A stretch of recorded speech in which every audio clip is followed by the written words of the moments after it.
Hello, hello. Welcome to the Color Whisperer Show, where we talk about all things home and healing. And today we're going to talk about our body, healing this home. Because if we don't have this home and keeping this healthy, we got nothing, right? It's really important for our environment to be healthy, but we got to keep our body healthy too. And today is a very auspicious day. It's 7/7. Energetically, there's a lot of energy out there, and it's a great day to manifest whatever it is you want. So, with that being said, we're going to talk to a wonderful healer. Her name is Tasha, and she is amazing. She's been doing this for a very, very long time, and we're going to find out exactly what she knows. And I'm going to find out why I got blurry. So, let's bring Tasha on. Hi, Tasha. Hello, how are you today? I am great. I'm going to let you give a little introduction about yourself. I'm going to see if I can find a rag. Oh, there I got unblurry. Is that weird?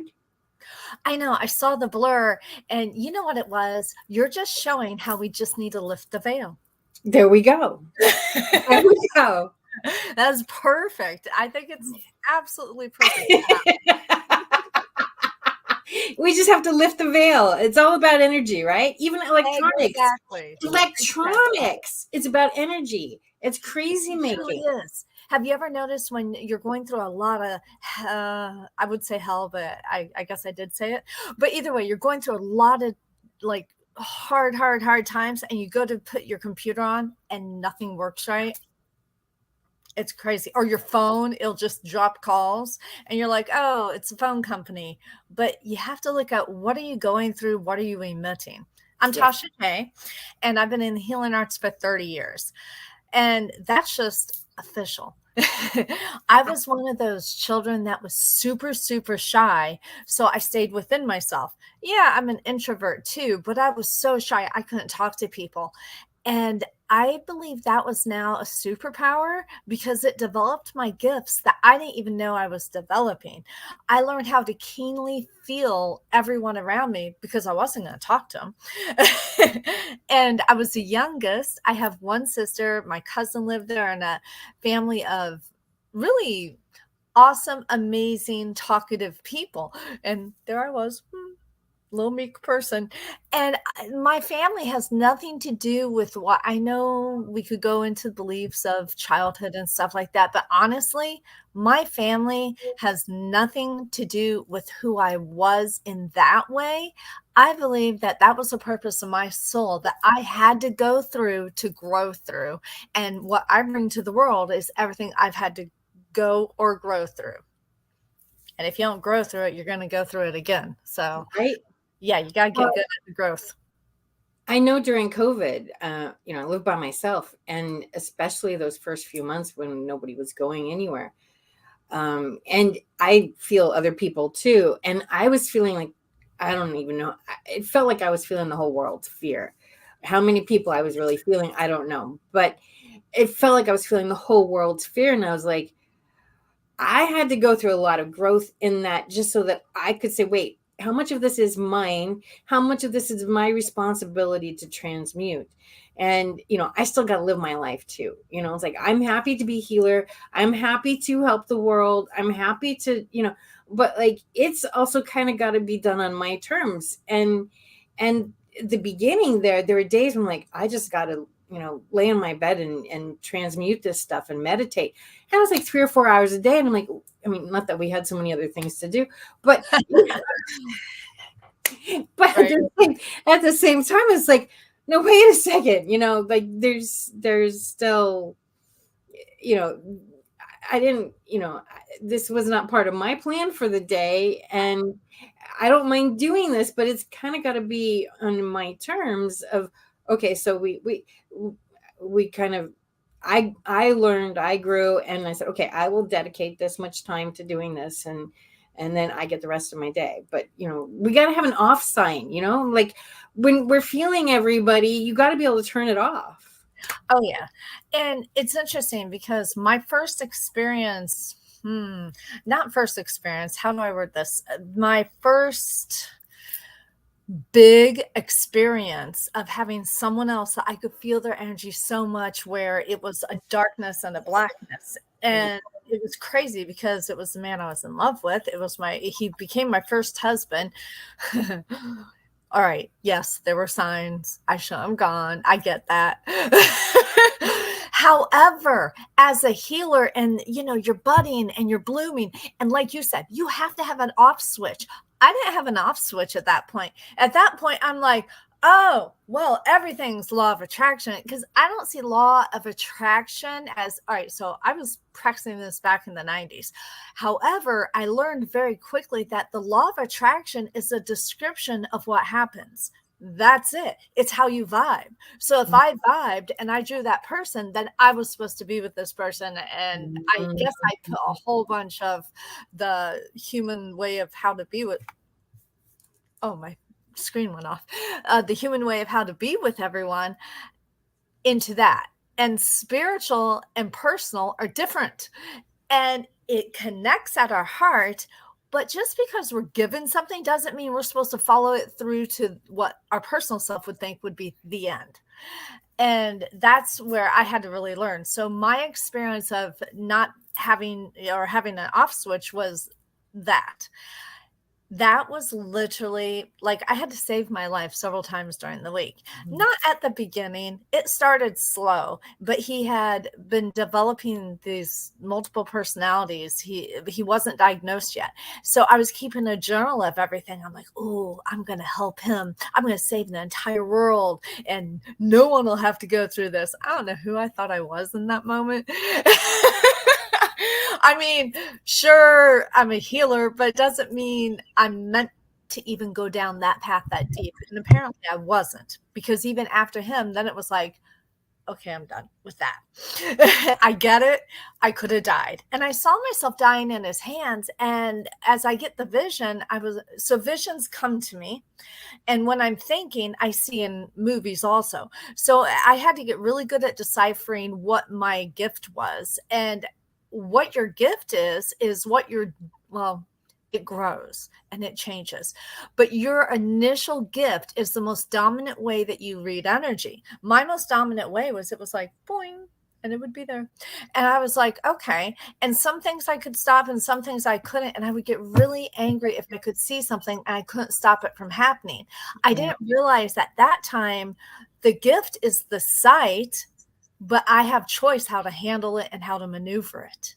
And that's where we have to co-create with the universe, not go, oh, I got it. All right, you don't need to be in my way anymore, because now I have to fix it because I'm the healer. It doesn't work that way. But you don't know until you learn. And here's the really tough thing about being a healer that's really hard to deal with and to face. Not everybody wants to be healed. Oh, that was so hard for me to face. I was like, all right, you're right. They get comfort in their discomfort. And I say they because I was once addicted to chaos. I didn't know it until I was like, I got to the point where everything was smooth. And I was like, I got bored. But I realized I could fill my life with other things. I don't have to have chaos. I can have art. I can create something beautiful right now instead of trying to navigate and heal everybody and everything. So yes, you're right on that. Oh my gosh. It's huge. A lot of people are addicted to chaos. I mean, I grew up in a house, there's always stuff going on. And then, it's like, then I get to be on my own. And it's just like, wait, like you're so used to that chaos that when it's not there, it's like, who am I? I mean, it's not just what am I supposed to do now? It's who am I? Because you don't know, because you're so busy reacting all the time that you don't even know, like, well, wait a second. Like, you're not having to react and you're actually able to go inside and go, oh, this is who I really am. And a lot of people are afraid to see that because it's scary. It's vulnerable. It's vulnerable. Scary. It's chilly sometimes. It's not warm and cozy necessarily. That is huge. So that's one of the staples of what I bring to people, because I had to really thoroughly learn a reaction. If somebody says hi, you say hi. right? Mhm. So here's the stimulus, the response, stimulus, response, stimulus, response. Well, in that space, you can't even see in between there. Well, that's a reaction. When there's no space of actual living, breathing energy, it's just a reaction.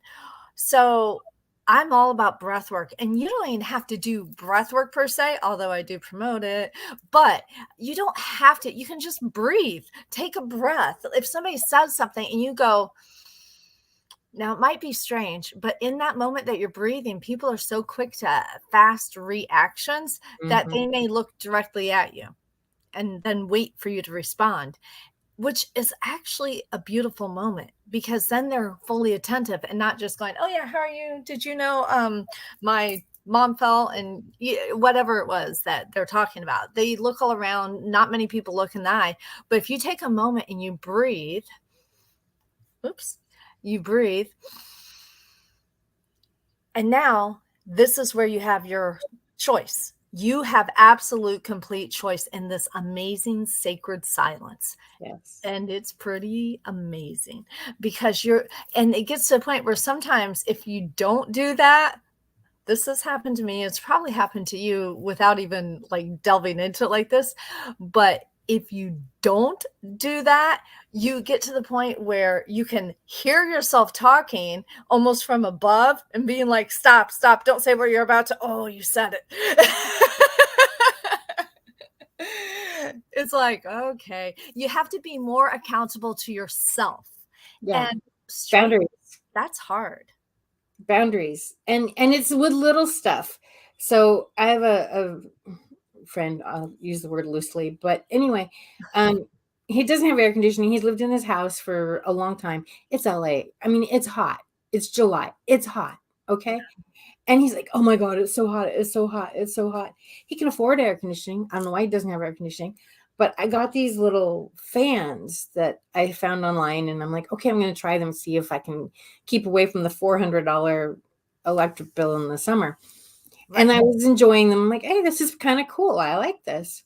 And he's like, oh, you have an extra one. I want to come. Will you sell it to me? I need it today. I need it today. And I'm like, and this is as a designer too. I'm like, whoa, you know, this is not my responsibility to fix.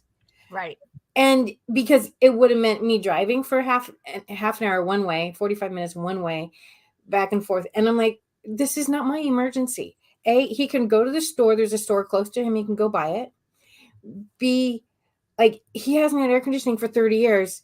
It gets hot every summer. Like, you know, Yes. but you have to really look at it as like, is this mine to fix? And this one was just so clear. Like, this is not my emergency. And I mean, I have to do this with design too. I had a coach one time. She said, there's no such thing as a design emergency.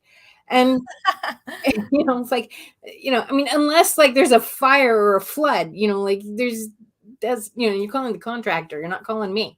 Right. Right. And I mean, yes, I've had, calls. I'm like, oh my God, I need to deal with this now. But it's more the clients just like all up in arms, and you're calming down the client more than it's a situation of. So as healers and as coaches, we want to help people, but we have to also be really clear.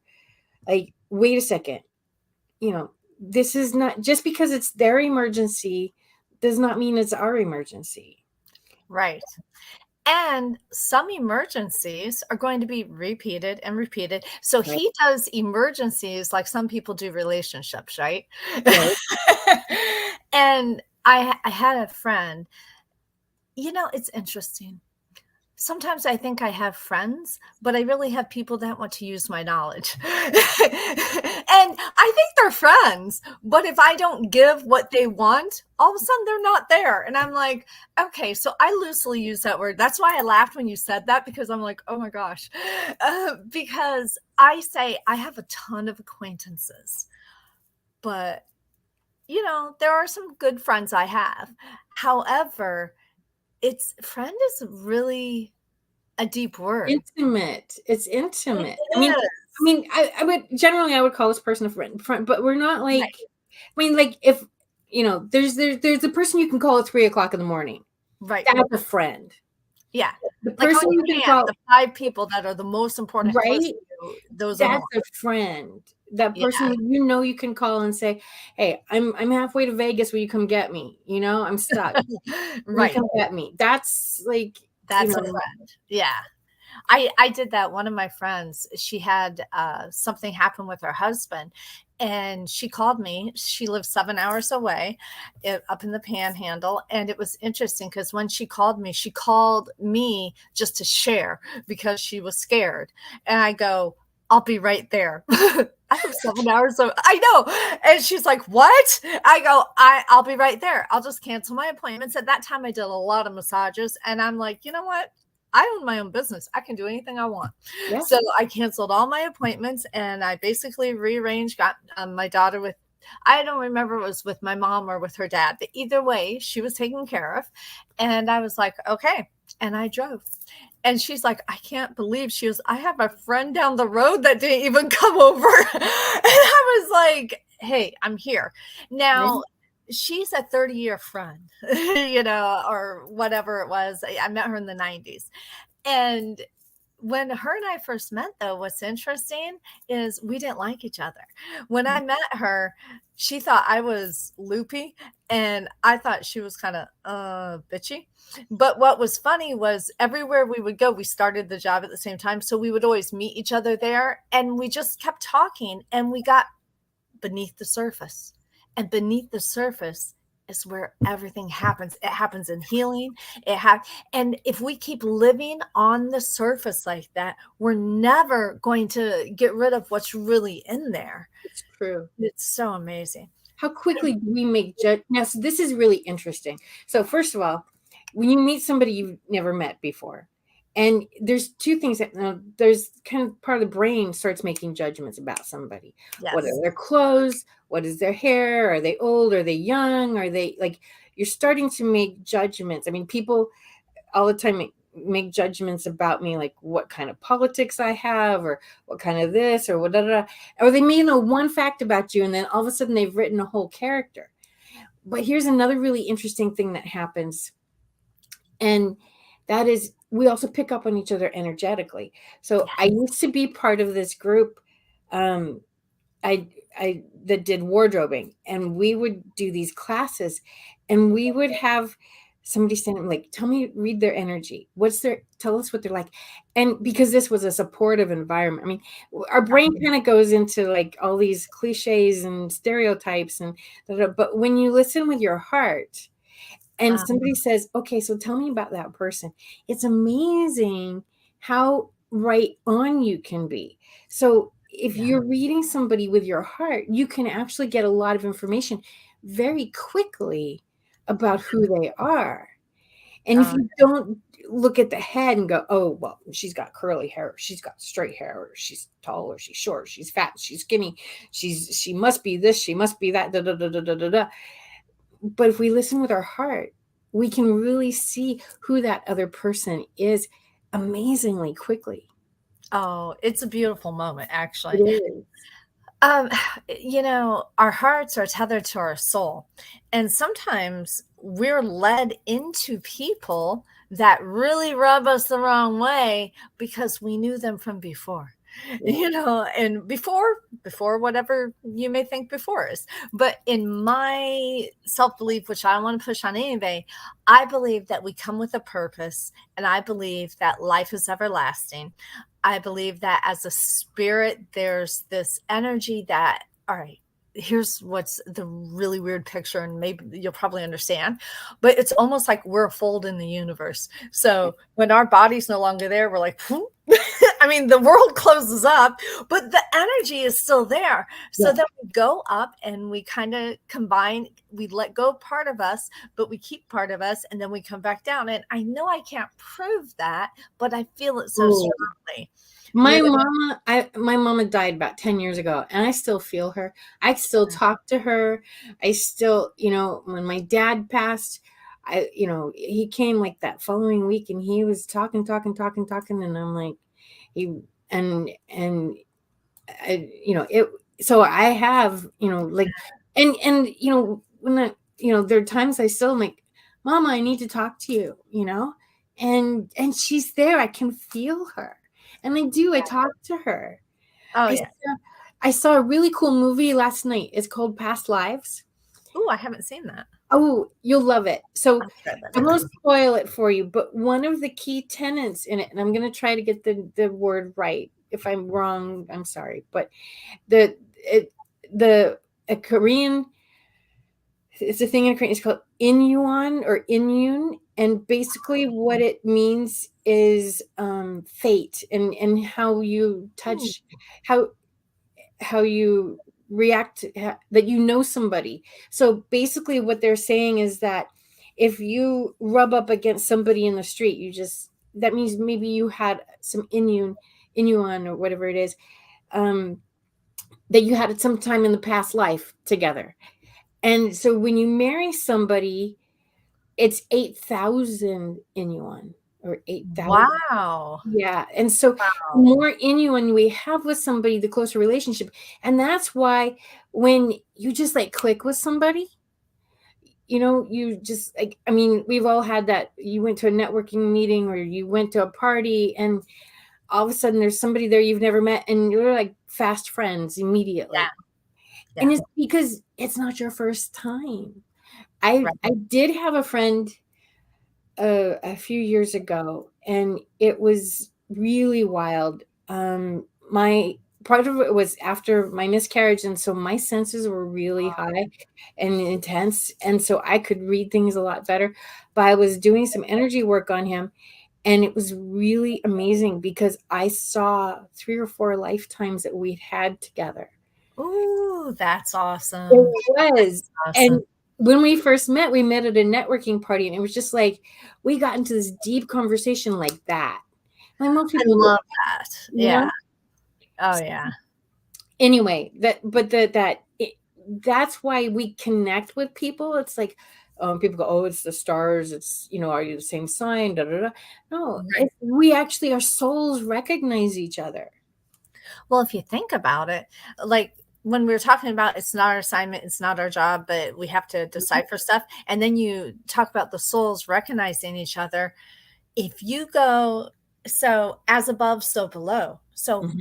down here, we're a person, but Right. our soul extends out here and it goes up in this vortex. And up here, we are all one. So Yeah. technically, we are all part of the fabric of each other. And Yeah. some of us have more threads to each other than others. Yeah. So it's like, it's crazy.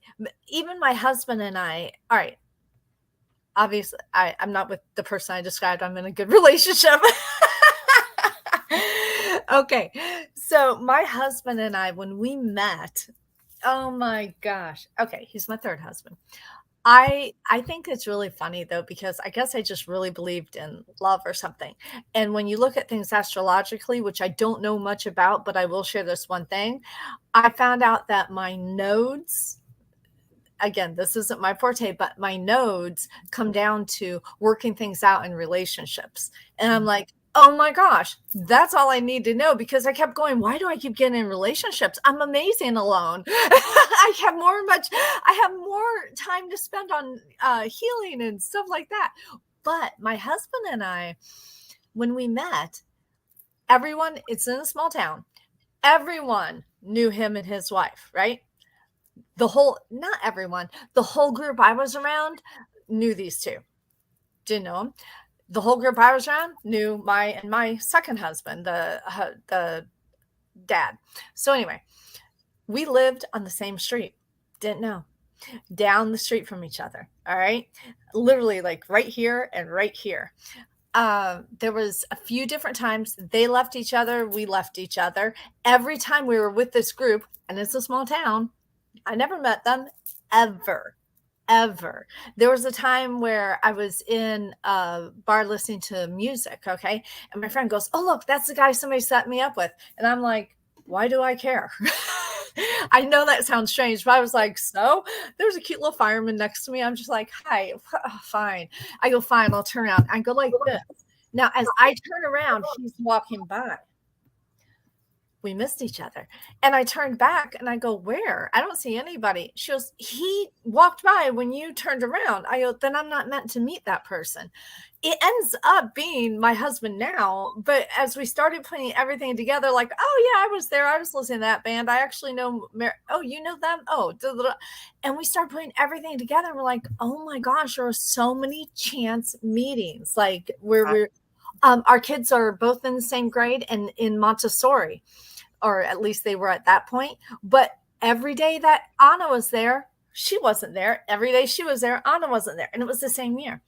So, I mean, it was like the strangest thing. So I believe in fate to a point. I believe fate, once we become a personality, fate mixes with our power of choice too. And I do believe that the universe lines things up when it's appropriate for us. And it wasn't ever appropriate for us to meet before. And because when we met, we were dynamically attracted to each other. I'm sure that just would have been confusing at the time. Now, with healing, and you're talking about this is all about healing the body. What we are dynamically attracted to and what I dynamically hurts us can be the flip of the same thing. So if my life is about so many different working out relationships, that means I've been hurt so many times in relationships and I'm meant to get through it. I don't necessarily have to stay forever, but that is what I have to heal. And then let's say I hadn't healed at all. I used to go hit the brick wall, pick up all the pieces, examine them so deeply because that's my job. I'm a healer. I have to know, I have to be fully healed before I come to somebody. And I've learned that's not true. All I have to do is be one step ahead of the person that needs my help.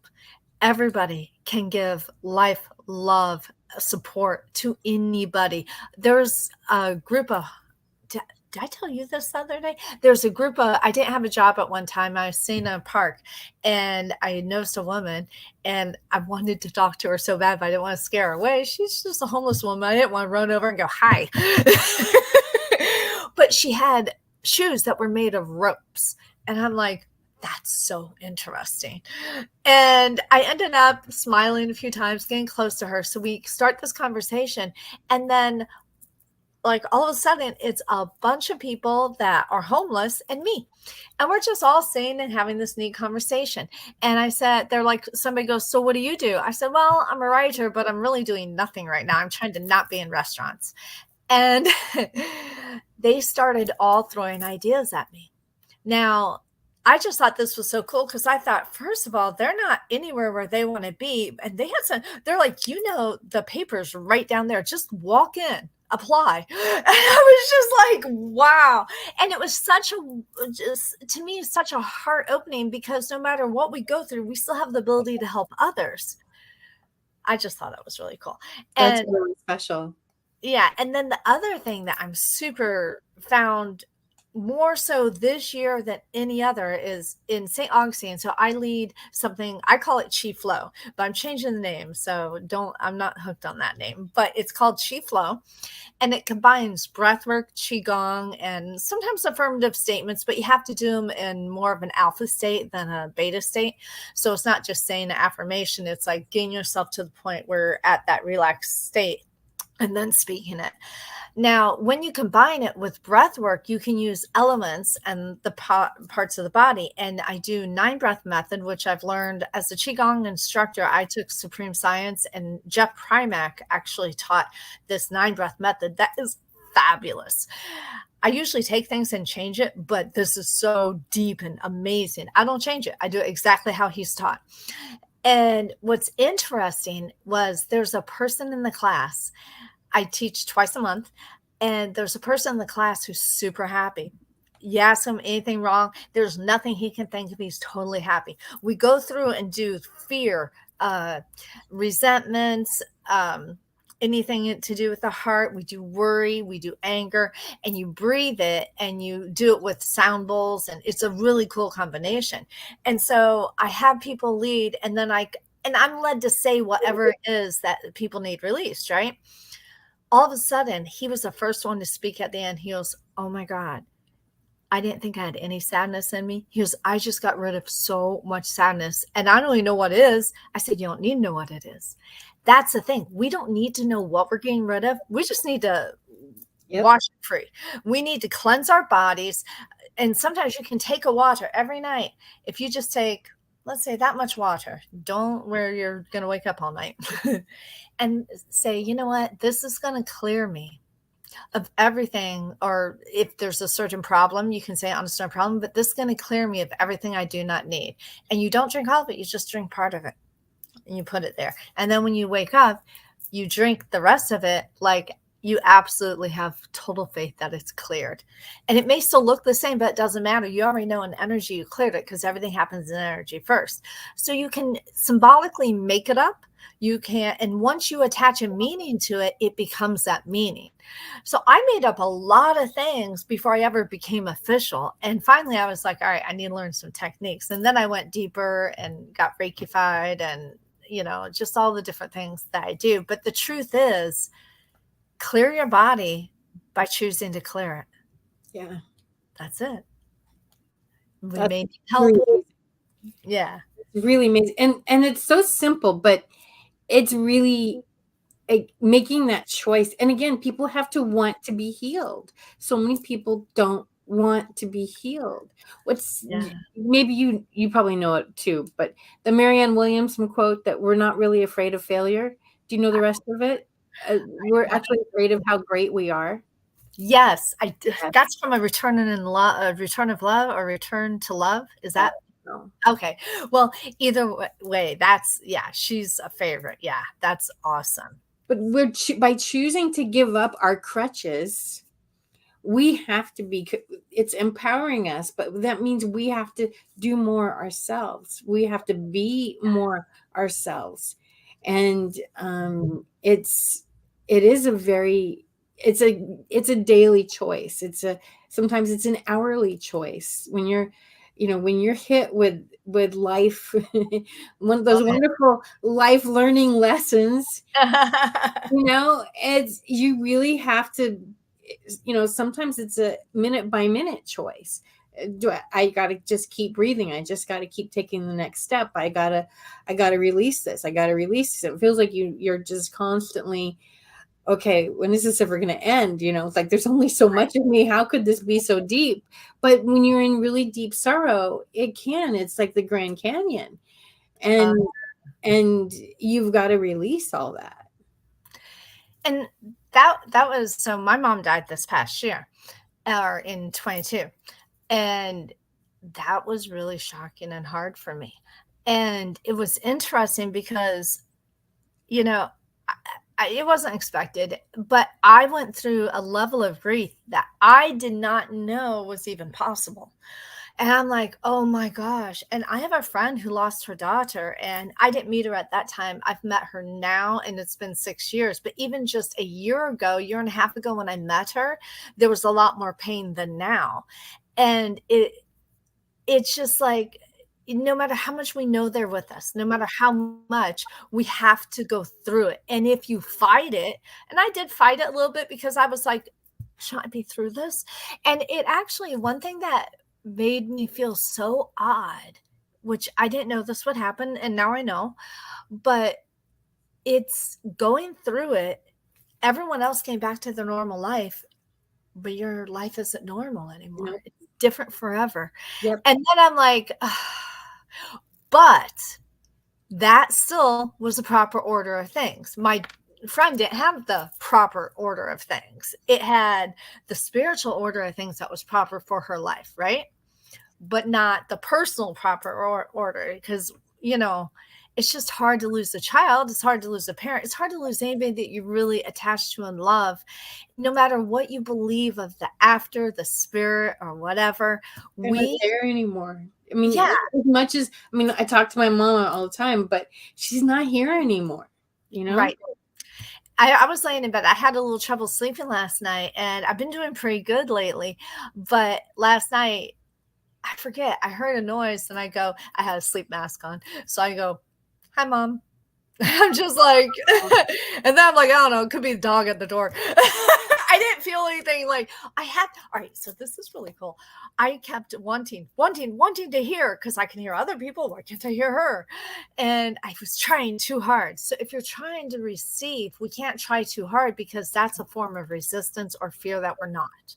So I was trying to receive and I wasn't getting it. I saw two mediums, and at different times they both said, your mom's talking to you, but you can't hear. I'm like, I want to hear. And then I'm like, no, that's okay. That's okay. And then one day I was laying in bed, I'm usually pretty good that I don't sleep well, and I can meditate to a point where I feel pretty rested. But I was laying in bed and my hand was like laying on my stomach, right? And all of a sudden I felt this. I'm trying to get in the picture, like pushing up my hand. Nothing's there physically, right? But something was there physically. So nothing visible, I should say. So it goes like this. And then I felt a hold, and I was like, oh my God, that's my mom. That's my mom. And it was such a beautiful experience, because I was like, she literally forced and let me know this is my hand. She could just been there in silence, but she's like, I know my daughter wants to know I am here. It was That's pretty wonderful. Cool. That's so wonderful. It was pretty cool. Would you like to do a little breath work? I mean, we're having so much fun, but would you like to do a little breath work? Awesome. Okay. So we can tell people what it does and what it's like. Yes, this is called the 9 breath method, and we'll just do it in general. Okay. Now, in general, take your left palm. Sometimes now men do one way, women do another. I'm just going to do, let's take your left palm, put it on your belly button. Take your right palm, put it over your left palm. So your fingers are not touching. I mean, yeah, your fingers aren't touching, just your palms are. And you're holding that space where you came into the world. Is it like this or like this? Like that. Okay. Palm on palm. So your fingers are on your wrist. Okay. Okay. Now, this is utilizing upper airways. If you utilize the upper airways, the nitric oxide that's produced is mostly in the upper airways. So we're going to do all lung and heart breathing on this, okay? So you actually are going to tighten. I don't know if you can see, but there's a spot right here, like right at the separating of your ribs. And you can, if you press in, if you do energy medicine, it's called the valve. And you tighten it, right? So you can tighten or your upper abs, and it's almost like not letting air down there yet. Okay. Now you tighten that, and then when you breathe in and out, you'll be expanding your heart and your lungs. All right. We're going to move back and forth, rock forward and back, and we're going to be doing that in unison with breathing in, breathing out. So as we're going to start blowing everything out through our mouth, and then we lean back and breathe in the nose, and then lean forward and breathe out the nose. And I'll count it as we do it, and I'll be doing it too. And if I lose count, just go with whatever count mine is, because sometimes when I do it a lot, I get so into it, I'm like, 4, I don't know. So sometimes it might be a 10 breath one, but this one will be a 9. And what it is, it's like blasting your body with oxygen. You can use it. So we're going to practice it and just do it normally. If we have time, we could do a second round, but if not, that's fine too, because this will be enough to teach it to you. And so let's say you have 15 minutes roughly. Oh, cool. 15, 20 minutes. So. Okay, then all right. We got plenty. Okay. So you can take 90 seconds to 2 minutes every morning and start your day like that. You're going to see more clearly. And it brings you front and center, forward, completely present. And the best way to start your day is in the now. It is today, right? So if you get in that habit, oh my gosh, it'll be great. All right. So then you go in, out 9 times. On the 8th one, you'll go slower, and I'll walk you through it. And then on the 9th, we do it hard and then top it off with our mouth, and then you just hold your breath. And when you hold your breath, you'll open your mouth like very little, like pursed lips, and imagine there's a candle in front of you, and you hold as long as you can within reason. Okay. Don't because you're getting so much oxygen into yourself that you can get lightheaded. So the purpose here is not to like be so lightheaded and get dizzy. The purpose is to increase your oxygen intake, and the nitric oxide will do that. And that's how come we're utilizing the upper airways. Okay.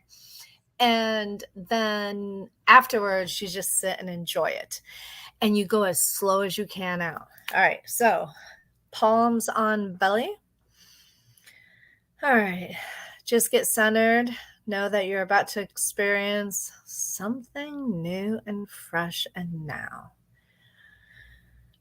On the count of 3, we'll blow everything out through our mouth. We'll lean forward and blow everything out.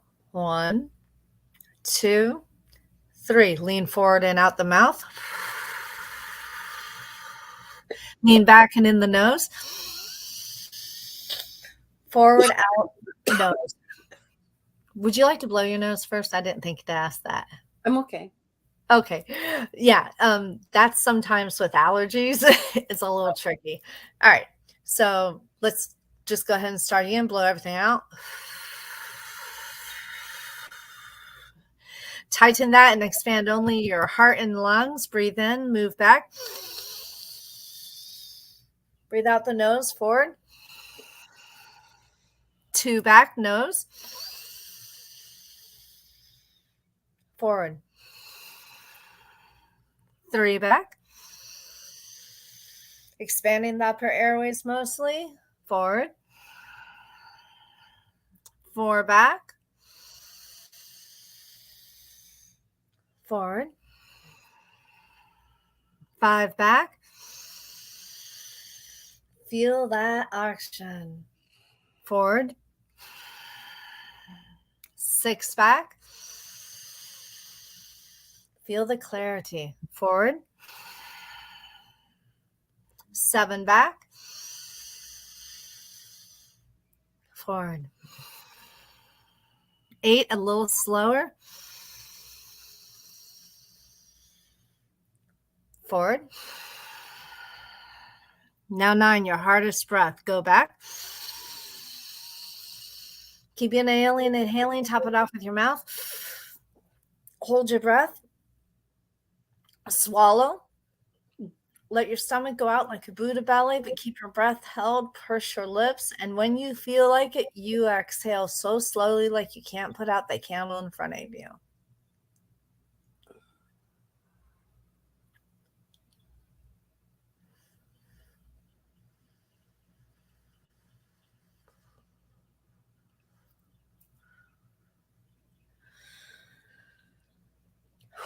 Wow. So how do you feel? I feel amazing. That's Do you very cleansing. Yeah, look around your room. Do you see more clearly? Yeah. Did you get lightheaded at all? No. Okay. If you get a little lightheaded, that's okay. That's just oxygen getting to places it's not been as much. And if you get dizzy, that's too much. Don't breathe that hard. But since you didn't get lightheaded at all, you want to breathe a little deeper, see if you can accomplish that. And if not, and it felt better the other way, then it's your body and your comfort. So we push, like in business, we push past the comfort zone, Right. but you don't drive yourself crazy where you go into a hole and stay. All right.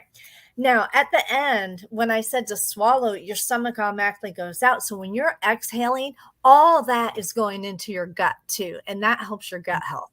And it helps digestion. It helps everything. Wow. Now, if you have a point of pain on your body, Yeah. picture it right now.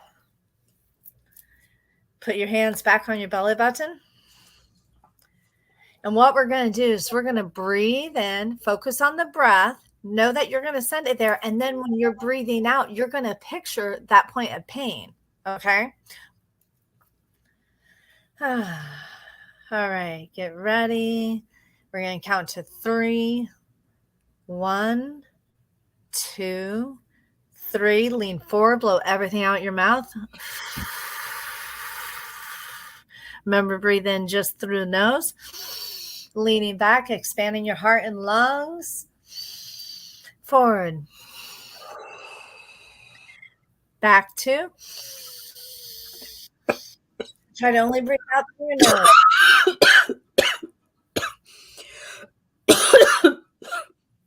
That means we're doing really deep stuff.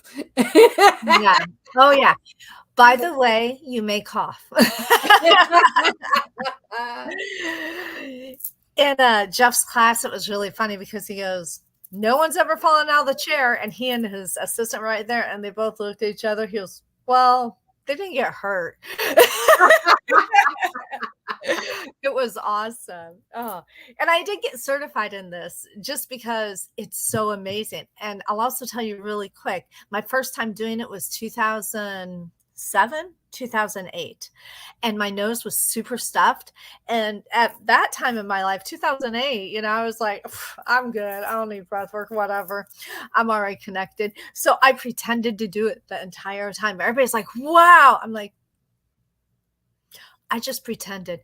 And I was just like, it didn't mean anything to me. To me, everything was a qigong. That was everything to me. And then when I went back like 4 years later after that, I didn't get certified till 2017. But when I went back 4 years later, I was like, oh, that's what I missed. I get it. But I was just like, I didn't want people to know I wasn't doing it. I was just like, I'm just going to do the motions. It's okay. I've gotten a lot out of this workshop. But everything comes within reason and when we need. Yeah, it's true. Great conversation. Y'all still got about 10 or 15 more minutes to go and everything, but I was enjoying the conversation in the background. I was actually trying to do some of the breathing work with you. Unfortunately, a friend of mine called me doing the breathing exercise to tell me that we would not be going to the baseball game because he was getting ready to get a free ticket to the baseball game in minor league baseball and all of that. But it's a hot day, and the person actually was having that he was getting the tickets from was actually having surgery today. So it looks like that'll get postponed until a later time and everything. But Tadia, and I hope I pronounced that right and everything. One of the things that I saw that I thought about as you were talking earlier was your experience with your now third husband. It reminds me of my brother, my younger brother. And I only have one brother and all in that space, but he is engaged, and they should have been married, but they have both had health issues of their own and everything by now. But his third fiance and eventually third wife is a lot of what you were just talking about, because they met through eHarmony and stuff like that. But when she is a widow, and when she met Malik, that is my brother, they found out that they had a lot of common friends, because when she came and met our cousin and all in that space, the ex-husband was actually one of her friend circle. So her friend circle was actually the ex-husband and all in that space. So it's kind of like when Tanya met, and that's my cousin's name, when Tanya met Celia, she was like, yeah, I know exactly who Celia is, because her ex-husband was the one part of their high school crowd and everything. Yeah. So they already knew each other in that kind of connected way, even though they didn't meet until they met through eHarmony and some other things in that space. But it was just fascinating hearing you talking about your now third husband, and me thinking about that with my brother and everything. And the other thing, so I was just thinking about that. And the other thing that y'all were talking about, and Jeanette knows I'll pop in there with questions and everything every once in a while, is that I was thinking about this notion of the fixer, because I know that I can be a fixer sometimes as well. And sometimes that can be a difficult thing to let go of, because not everything can automatically be fixed and all of that space and all along those lines. So as a healer, I just wanted to see some of your thoughts around fixers and also repeat habits, because I know that I am still in the single space. Just celebrated, as I told you that last week, the 61st birthday on this past Saturday, and I know that even my own relationship situations, I have gone down the same path, and sometimes I'll be like, wait a minute, I made that error before. Why am I doing this again and everything? So I'd love to hear just some of your thoughts around repeat errors that we make constantly, and also the fixer notion. Okay. All right. So on the fixer notion, all right. The fixer notion is so hard to get out of, but the best part about it is once we realize that we have a North Star. Okay. So I talk about alignment a lot. So we can ground ourselves in the now. We activate and ground ourselves in our divinity, which is connected with our hearts, but we ground ourselves in our divinity. And then we go within to ask, am I supposed to do something about this? Right. And then the other thing is, don't. Just Mm. don't do anything, because if you're urged to push, you will get the nudge by the universe. Right. And it's just a practice of, I have so many answers for so many people on so many stuff. I want to tell so much, but they're not going to hear me. And I've learned that people get so comfortable.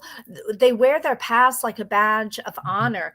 I have a friend who has anxiety, and the reason she has anxiety was the way she grew up. It wasn't the best way. Okay. Mhm. Now she's past all that. However, she has anxiety attacks. And during 2020, especially, I worked with her, and it was great to help her on a moment to moment basis. And I said, I can help you completely transform out of this. And I didn't just do it like that. That's like in years in the progress of me wanting to help her do this. And it was so funny because I was like, you don't ever have to look like everything about our past is our story, right? I used to tell people, own your story, but Mhm. instead of owning the story, don't own the story. Know the story, because the story is for other people to learn from, right? What you want to own are your decisions. How did you thrive? How did you not thrive? What did you do? What are your decisions in that story? But if you define yourself by that story, then you can never, ever let go of it. And if we imagine, as we're saying there, we have 100 units of energy, per se, a day. Well, if we have some past story lingering, boom, there's 20, could be 40, could be 5, but there's energy lost. There's energy lost in people. The love of my life. Oh, he was the love of my life. She was the love of my life. I'll never love the same. You won't, because you say it. It's because you're still attaching to that. Now, fear of the future. I promote looking at the future, but in now, if that Mhm. makes sense. Look at it, let it go, and be that now. But otherwise, you have this future. So you have all these cords of energy. So every single morning, besides the breath work, as I stretch, I'm asking my spirit to come back to me from all the places I've left it. Because if I have all my spirit, everything back to me, then I will not try to fix somebody else. And by the way, I never did get through to my friend. What happened was, it's just too much pride of what she made it through. And she doesn't want anything else. I mean, if she let go of that, that would take the whole past and undefine her in her mind. To me, it would bring it to how you could help others, but not everybody wants to help somebody else. And sometimes there's the bridge holders, and people walk, let's say healing is a bridge. You walk here. Oh my God, you feel the breeze. It feels so good to be on a bridge, doesn't it? You feel more free. The other side just don't know what's there. You don't want to be there, but this bridge feels really good. And sometimes we call that healing, but it's really not all the way healed. And then here's the other part. Healing is a journey. It's Mhm. going to continue to be a journey and continue to be a journey and continue to be a journey. We just have to keep going forward. I like crossing the bridge. I'll do like an example of Alcoholics Anonymous. Mhm. I'm pro anything that helps groups of people. Okay. It doesn't matter whether I go or not, or whether somebody goes or hates it, or that, blah, blah, blah. I'm pro groups of people healing together in community with a spiritual base. That's really what it is. There can be a whole bunch of other stuff with that. But there are people that go for a while and then they live their life fine afterwards. There are people that will never, ever stop going. They're the bridge holders, because there has to be the long lifers in there to show the newbies, it's possible. You can live a happier life. We're doing that on a daily basis all the time. And if we fix people, all right, you know what? Let's go to not fixing. Be the example. Be the example of what it feels like to live without anxiety. That's what I should have been doing instead of trying to fix her. I didn't do that. But now that you brought it up so specifically, it forces me to really look at it. It's be the example of healing. Be the example of, when I healed everything with my first husband, I didn't use a counselor. I had counseling in the past, so I had emotional intelligence. I had enough emotional intelligence to know that I didn't want anybody to know what I was going through too. And I don't know if that's intelligence or slightly not, but either way, I wasn't going to tell anybody. And I was going through stuff, but when I broke up, I used a healer, and I didn't tell her what I went through. I didn't tell her I had been strangled. I didn't tell her I had done, all these different things. But what I told her was, this is how I'm feeling. And in the Course in Miracles, everything is love. That's truth. What's not is fear and isn't real. Therefore, I'm only going to work with love, the life-sustaining force of the universe, and see my reflection of what I could have done better. So where's my part in being abused? Well, I accepted abuse disguised as mental illness. Well, that's what I thought my part was, but that was my reason. What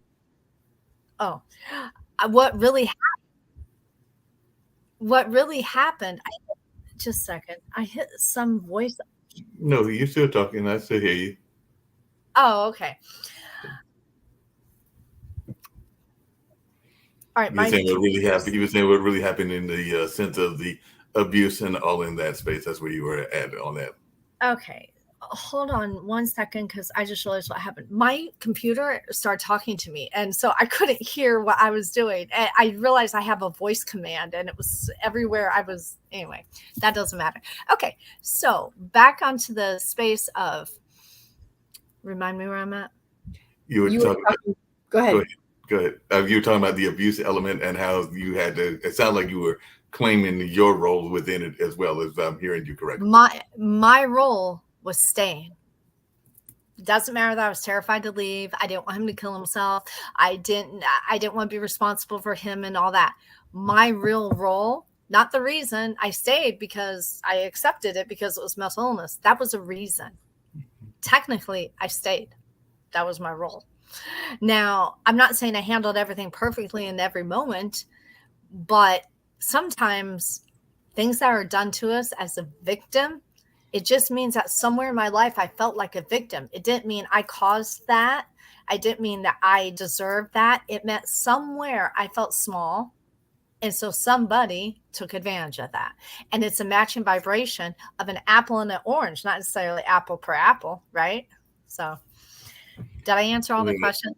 No, you answered it quite well. I'm going to turn it back over to Jeanette, but really quickly, I was just thinking that sometimes that even plays into what we do as well, because I know in even my own relationships, I sometimes feel that they were reasons for those relationships, and they were supposed to be lessons learned. And sometimes we learn the lessons, sometimes we don't learn the lessons, and all in that space. Because I know that I have had some relationships with folks that have been through abusive situations, and I had to deal with those, and hopefully they were growing and changing, but sometimes they brought the abusive relationship into their new relationship, which was the relationship with me, and all in that space. So that can also happen as well. And you have to figure out whether you're going to stay in that, and maybe it might have been some of that fixer thing, trying to figure out if we can make it work. And in one case, I literally walked out the door because I was seeing that it wasn't going to be cured. So I literally walked out the door and kept on walking. So sometimes you have to do that, whether you want to or not. But I'm going to turn it over to you and Jeanette. Y'all have had a great conversation. Hopefully you'll come back again at some point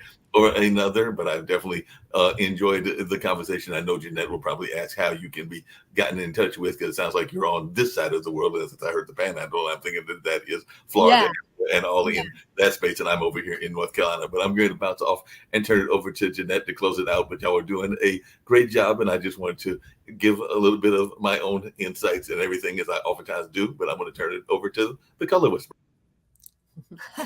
Awesome. Tasha, this was so amazing. And I think you've taken some really difficult concepts and made them really simple, which is really wonderful. So how can people get in touch with you? I have a Facebook that is my name is right here. So Tasha Thompson Yankovich.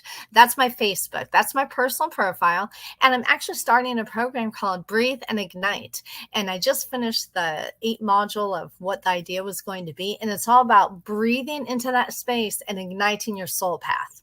That's basically it. And it's helping people not fix everything in the past, but to bring it front and center. So that I can tell that website, although it's not usable yet, is breatheandignite.com. Excellent. And when do you think it might be ready? Because I mean, this is evergreen. So we just want people to be able to go and check. Okay. Let's see. I would say within a month. Okay. So want by September at the latest, okay, but I'm wanting to get it started before the summer ends. cool. Because I own a candle company too. So by the way, Oh, if you you got to want talk about your full, candles. I forgot. You got It's to talk about them. It's so cool. I have soul purpose candles I created. The company is called Ritual Chic, Ritual and then CHIC.com. And they're soul purpose candles. They're chakra balancing. I use crystals, organic herbs. I Reikify them. I put good positive vibes in them. And they not only balance the chakras, but I have other candles too. So I have one that's called Love Spell, and it has 2 wicks. You would think one for somebody and one for you, but that's not it. It's your personal self and your higher self. That's how I do it, because you got to be aligned, right? Right. To get the best love. And honestly, these candles can serve as an anchor. The sense of smell is the strongest scent that brings you back to memory recall. If you go through meditation, you go through healing, you do breath work, whatever, journaling, whatever you decide to do, you take that scent, whatever one it is, and you smell it beforehand. You do the work and you smell it afterwards. Then when you smell that scent, you're back to that space. That's why I love the candles so much. It's me again, because I know we're going to end. And by the way, when we do finally end, we'll end. And that's why I popped on, because we can't go the chat method, since Jeanette is not having the best ability to read what I am saying in chat and all in that space. But I know we're going to end with Kendu Spices. And by the way, Jeanette, I just got my own Kendu Spices on yesterday. So I got my own version and all of that space. But one of the things I was going to say to you and everything is that as you'll find out, we oftentimes will have commercials for folks that are doing the thing. So if the candles have a video, I would love to get the video either from you or Jeanette, and we will gladly play it, not just on Jeanette's show, but on other shows as well. So if you get a video about that particular product, I would love to make that happen and all, because you'll see at the end a 1.5-minute commercial around Kendu Spices. But I'm just letting Jeanette know that that's how I we would will love that. close out after y'all get done and everything. Thank Cool. you. Oh, so cool. So what's the website for the Candles? candles? Yes. Ritual, RITUAL, Chic, CHIC. So Awesome. RITUALCHIC.com. Awesome. Awesome. All right. This has been so much fun. It really we'll has. Thank definitely you so much. have you come back, because I feel like we've only just scratched the surface, but we can covered talk about so much. much. Yes. Yeah. And of course, You're one of those people that met and connected quick. Well, how many innuendo do you think we have? I think we have a lot. I was gonna say we should. I just got chill, like warm, like ooh on that. We should actually like go into our own intuition, then see what we both get. Not now. That would be fun. Later. Yeah. Thank you. Awesome. Well, thank you so much, and we will definitely do this again. And with that, I say thank you for joining us today. And we're going to go and listen to Kendu Spice. Tasha, you want to watch the ad for sure, because these spices are amazing, and they're really, really good. And they're all full of all kinds of healthy stuff like ashwagandha and ooh, I love that. Yeah. So check out these spices. So I'm a huge fan. I've been giving them out as wedding gifts and all kinds of stuff, birthday that's gifts. a great idea. So yeah, it was an older, they were 40s. Like they didn't need stuff, but luxury spices that are healthy for you. Yeah. Right. I love that. Oh. All right. So with that, we will go to Kendu Spices and let them promote what they do, and another way to keep your body healthy. Yes. Namaste. You know how people love to enjoy food and don't understand how to flavor their food or how to replicate a meal? They're interested in supplements but don't know where to begin? Well, what I do is I take the guesswork out of enjoying flavor and wellness with my flavorful spice blends, so that they can create delicious meals with healing benefits. Kendu Spice was created to help cooks at any level enjoy healing through food. Every spice blend was designed to give added health benefits of natural herbs. Every blend is complete, There's no need to add any additional spice for a delicious meal. Saving you time and money while adding supplements to your meals can be both tasty and fun. My earliest memories in the kitchen began with my father, Kenny Can Do Bond, so it was fitting that I would name this line after him.